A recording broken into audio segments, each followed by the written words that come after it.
welcome back here to Wake Up Call with Dan Tortora as we continue our coverage of the American Athletic Conference's new era with 6 institutions coming in as full-time members, including UNC Charlotte. The 49ers head coach Biff Poggi is here with me, picture in picture this morning as we have the opportunity to preview the season. Coach, how are you?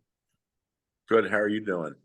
I'm doing well. And Coach, first and foremost, looking at UNC Charlotte for you, what was it that really made you believe? Because I went back and, obviously looked at your introductory press conference and, you have so much positive kind of weight toward this institution. What is it about UNC Charlotte that you really think is on the brink of kind of leveling up, especially when it comes to football? Our players, period. It's all about players. Not about the town, not about the schools, not about anything else. It's about the players. Players win games, not coaches. Not towns, not stadiums, none of that stuff. And when you look at these student athletes, like you said, it's all about the players. You coming in, obviously there's some changeover and you have to put a team together, put a roster together. When you were getting everything set for this season and having to build up positions and whatnot, how did you kind of tackle that and go about that as you were looking to get the bodies that you need and the numbers that you need to step forward into the season? Well, we started with the defense, and I think the program last year was like 130 out of 132 or something in defense. So we started there. I wanted to start from the front and move backwards. And then offensively, we started with the quarterback and the offensive line. So that's kind of where we've focused. And for you, as you assemble this team together, when you're trying to, build your own culture and your own environment, I'm sure it's helpful when there are a lot of new faces coming in with you. So what can you say about as you're generating that roster, if that's a good thing in your opinion, to build the culture that you want by having so many new pieces to the roster? Well, most people, Dan, say that, if you have a lot of changeover, it's hard to build a culture, but I don't know. It's hard to build a culture. You got to do something when you have a program that hasn't had any success. So I think it might be easier to build a culture with new players coming in who are used to winning than guys who aren't. So we found it to be no problem, really. And Biff, when you look back on your history and different places that you've been, stops that you've had, when you look at this journey to Charlotte, what are some of those places or instances that you've had in your career that you can maybe pull back to leadership wise and say, you know what, learning from this or building off of this is going to help me step forward into this role? Well, Dan, it's every place you've been, Yep. right? Every experience you've had builds something in you that you take with you. And if you're paying attention. And so every coaching stop I've ever been at, I've learned something about Michigan, and I've learned something from Michigan and St. Francis, and going all the way back when I first started coaching. So it's a lifetime of experience. I've been doing it for a long time, and you use pieces of it every day. Different pieces, though. When we look back at your history, like you were talking about, and going back to Michigan and the success that Michigan has had in recent history, and obviously, a program that is synonymous with college football when we look at the history of success. But as an associate head coach and working there with Jim Harbaugh, what did that associate head coach role kind of define into for you and just what you took away from your time at Michigan? Well, I learned an awful lot from Jim Harbaugh. First of all, Jim and I are very close friends, and that's the most important thing that came out of that. But I learned a lot about football. Jim's an excellent football coach, and Jim is all football, and he's has incredible knowledge about the run game, the passing game, complementary football, how to practice football. Believe it or not, there are different methodologies, and his was the best I've ever been around, and that's what we're implementing here. And so I learned a ton there. And when you look Met great people there too. What'd you say? Met great people there. Yeah, and so I mean, outside of Jim, who are some of those other relationships that really kind of fed your spirit up in Michigan? Oh, well, the players certainly, right? The players are why you coach, and those guys were just great. I love those guys. They're still buddies today. I talk to them on texts and whatnot. And but the other coaches, the assistant coaches, were wonderful to be around, and I had a great relationship with the AD and a lot of people in the school. You see, obviously your time at Michigan and now the Big Ten looking different with USC, UCLA, Oregon, Washington coming in. Mega conferences are back. You're in the American now. There's 14 football schools. There's 15 schools overall. How are you viewing, having spent so much time connected to the game, how are you viewing what's happening with the potential death of the Pac-12, the Big 12's the Big 16, the Big 10's the Big 18, the SEC's at 16, the ACC is a kind of a question mark right now. How do you view all of that? Well, it's kind of complicated, and nobody really knows the future. But obviously, this is all about money, and these institutions make a tremendous amount of money from football. It pays for all kinds of things across the campus.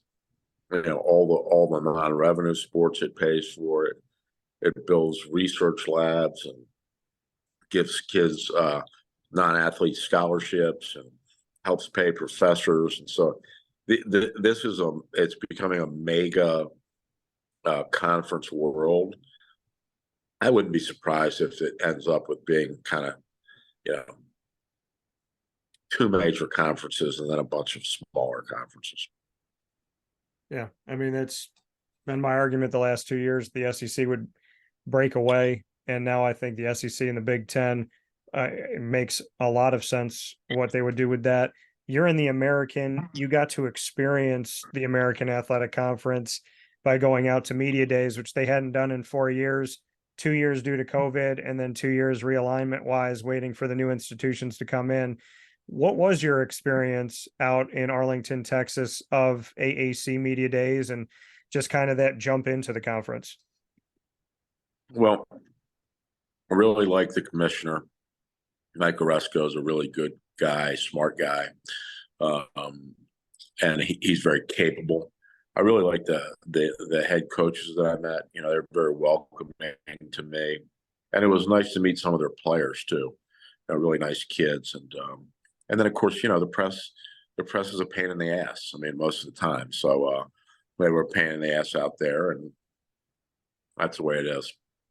And obviously going to that, you had made yourself clear. There was 3 questions asked, and you had said, hey, that's it. That's all you have for me. And you picked us last. So message received. Do you feel like that obviously can fuel you and the team as you step forward, kind of as you stepped away from that podium saying, we know how you feel about us and, we'll take that and we'll remember that. Do you feel like you can use that as a positive now? Oh yeah, we are using it. That really, we were very close as a group before that.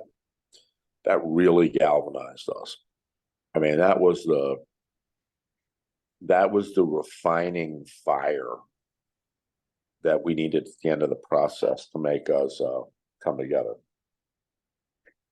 And now that you have that and we're in camp, what is it about camp for you that you really just sink your teeth into? I mean, to every coach, there's something, there's a nuance, there's a piece, there's maybe something that the media doesn't see or certain people don't see. What is it about camp for you that you just feel fuels you, or that you really, really enjoy when you have that opportunity to get onto the field?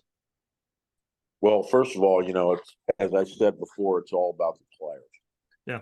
And I was actually praying the other day, and I was just thanking God that I could be around these kids. What an opportunity. And be around 120, and I mean wonderful kids. And it just pumps life into you. I really care about these kids deeply. I really love these kids, and I love being around them. That's a great, in camp, you're around them all the time, right? That's the time when there's no school or any other distractions. So um, that's what's important to me. Here with Biff Poggi, the head coach of UNC Charlotte's 49ers football program, in our American Athletic Conference coverage here on Wake Up Call with Dan Tortora. Biff, like you said, being around them, that means the world to you, and assembling this team and putting everything together. You brought me through kind of what you focused on first. How do you feel about the depth? How do you feel about those that are coming back, and about kind of creating this? Because in this camp for you, I don't want to speak for you, and I'd love for you to give your thoughts on this, but is every position wide open? Is there an open competition kind of everywhere across the field? And if so, does that create for a vibrant camp, in your opinion? Yeah, we've got a lot of really good players on the team. Players we brought in 52, we retained 52. And it's very competitive. I mean, our practices are very physical, very competitive, very spirited, and fun. I mean, the kids are enjoying playing, and we're enjoying coaching them. So as you get forward here, and you look at the American Athletic Conference, and you look at the talent that's coming up here, and teams that are obviously coming from Conference USA, as well as new opponents in the American itself, and then you being one of the new head coaches to come in with all of this newness, can this be good for this era of UNC Charlotte? Like you said, 52 new players, you're a new head coach, we got a new staff, we have a new conference. Is all of this new, in your opinion, have the opportunity to really pay off? Well, football teams are interesting in that, they're each a separate animal, right? It's like very much like, the Ghost of Christmas Present and the Dickens Christmas story, because they last a season. So last year's team, for all of us, for every school in the country, is gone. And this year's team is a completely new entity, a new living entity. And so I think it's a mistake to say, like, well, these guys were great last year, they're gonna be great again this year. Or these guys were terrible last year, they're gonna be terrible. How can you possibly say that? And so, here's what I know about the league. The league got a lot of really good institutions in it. It's a good academic league, high academics, and there's a lot of really good players in the league. Really, really good players in the league. And there's a lot of really good, inexperienced coaches in the league. I'm the most inexperienced coach in the league, right? And we got a lot of really great coaches and players, and I'm sure they'll have, they'll put it all together. They've been doing it for a long time. But this league, routinely beats Power 5 guys that are not as good. So it's a really good league. And like you said, being a really good league, and having the success that they've had in numerous instances against the quote unquote Power 5. I know you're just stepping into the American, but with all of this crazy realignment, musical chairs, do you feel like this conference is healthy, and do you feel good about, where this conference can go moving forward, now that we have seen certain things happen to certain conferences that we thought would never die, like the Pac? Do you feel good about what the American has, and the strength of this new era as we step into 14 schools that are a part of it, including UNC Charlotte? Well, I think I look, as I said, it's a really good league, good schools, good coaches, good administration of the league, really good commissioner of the league. And if anybody can kind of uh, hold it together and produce a good league through what's happening, these very dynamic forces that are very powerful. I think Mike Oresco can do it, and who knows? There may be more teams in this league that join. Nobody knows the future with this. I don't think I don't think anybody really knows what's going to end, how it's going to end. No, and Biff, I one thing that I want to get to before I let you go here is, your personality. You put out exactly who you are, and there's that just kind of way that you have about yourself where you're willing to share. So I'd love to share some of the background of, do you have, I know you talked about your faith, and I definitely want to get to that because I have a strong faith as well. Do you have a book, or do you have somewhere leadership wise that you can turn to or you can quote from? Do you have a place that's kind of like a well of knowledge for you, be it a book or a series or a relationship of a mentor that you really feel like has created the Biff Poggi that we see today? It's a really good question, Dan. I've lived 62 years, right? So there's a lot that goes into that. But my father was an unbelievable person, and just a great man. He loved kids, and then I had a headmaster at one of the schools I went to, a guy named Reddy Finney, that was a great mentor. But really, my wife is my wingman on all this stuff. But we get our strength out of the scriptures and our prayer life, and we are what we are because of what how God blesses us. So that's the main thing for me. That's my go-to thing. And as I would feel helpless without it, quite frankly. And I agree. And I feel like if God's at your center, what do they say? That he'll set a table in front of your enemies, and though I walk through the valley of the shadow of death, I'll fear no evil.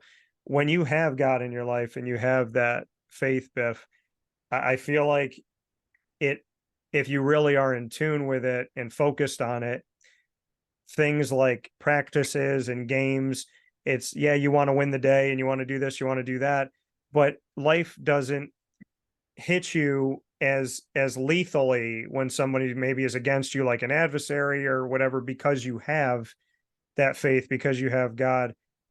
To just go a little bit deeper into your faith, how did it start? And just leaning on it in daily life, because like I said, I can tell that vibe from you, that you are who you are and you're proud of that. And I think that people need to understand that without faith, it's really hard to get to a place where you're comfortable in your own skin. Well, I've always known God since I was a little boy, and I just, my mom and my dad, it was important to our family. Um, and my wife and I kind of came up through our Christian beliefs together. We met early in college, and we've grown together. And you know, you know, Dan, life is hard, right? And it is. We talk about football and leagues and all this kind of stuff. The reason I coach, I love football. Football's a great game, but I don't coach to just coach football. I probably spend the smallest part of my day actually coaching football. Um, my day is about kind of the greatest commandment, which is love the Lord your God with all your heart, soul, strength, and mind. And then I spend all of my time with this. The second is like it, as Jesus said. He said, all the laws and the prophets hang on these two. And the second is treat and love other people as you want to be treated. So what I try to do is I try to pour my life and the gifts I have and the blessings I have into these players and these young coaches. And I think that's what God requires of me. That's my ministry here. It's not about winning football games. Look, we want to win, and we're going to win. But here's the thing: like, I tell the players this. Like, if I asked you who won the Heisman Trophy 4 years ago? You probably don't know. You'd have to think about it. If I asked you who was the greatest player ever played, you don't know. They don't know. I asked you whoever, okay, who's the winningest coach in the history of the game? You don't know. And you know why you don't know? Because nobody cares. The only thing that remains is your impact, uh, your impact on other people and what God requires you to do and how you do that. And it's really about serving the kids you coach and the young coaches that coach with you. And I don't do very much of the coaching stuff. I do a lot of the other stuff. Yeah, and like you said, you want to win and you will, but it's about building up the gentlemen that you have with you at all times and making sure that they're going to contribute positively to society. They're going to make good decisions. They're going to be good to each other, good to themselves. And I love that because it's what I'm about, and that's why I appreciate this conversation, because I had, faith in the fact that it was going to go in that direction. Biff, you're not a typical coach, and you care about real things, genuine things. And I do have to bring this up before I close. When I did get to shake your hand at AAC Media Days, and for the record, did not pick Charlotte last, and so I totally can have appreciation for what you had to say up there, and I look forward to you proving a lot of people wrong. Well, I don't want to say that. I look forward to Charlotte proving themselves right, is what I'll say. But looking at the conversation we had very quickly there in Arlington, where I had my pinstripe suit on, you had your pinstripe suit, and I shook your hand and I told you my name, and you said fellow Paisan, and I said, yeah. And you said, I'll be on the show anytime. So I gotta close with this. Favorite Italian, well, okay. Favorite Italian holiday, well, favorite holiday, but connect it to Italian. I think I know your answer, but favorite holiday connected back to the Italian culture, and favorite Italian meal, because I gotta know. Okay. So favorite holiday. I love Christmas, right? I mean, if you grow up in an Italian family, I mean, the birth of Jesus is really like it's huge, and so I love that. It brings family, friends together, and we're celebrating something that has changed the history of the world, and we're grateful for it. Favorite Italian meal. Now that's a little more work. I'm a big pasta guy. I love fresh pasta, but I love a lot of the stuff my grandmother used to make too.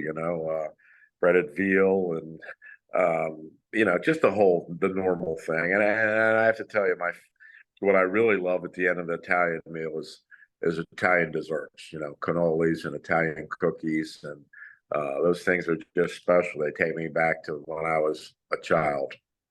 Yeah, yeah, no, and I growing up in Syracuse, New York, a lot of Italians came from Ellis Island and came here and have built a lot here. So our pizza, our Italian food, our Italian pastries, we got it locked down here. So when I see you, I might have to sneak some down to Charlotte, because we can Come hook it on, up. bring it down with me, will you?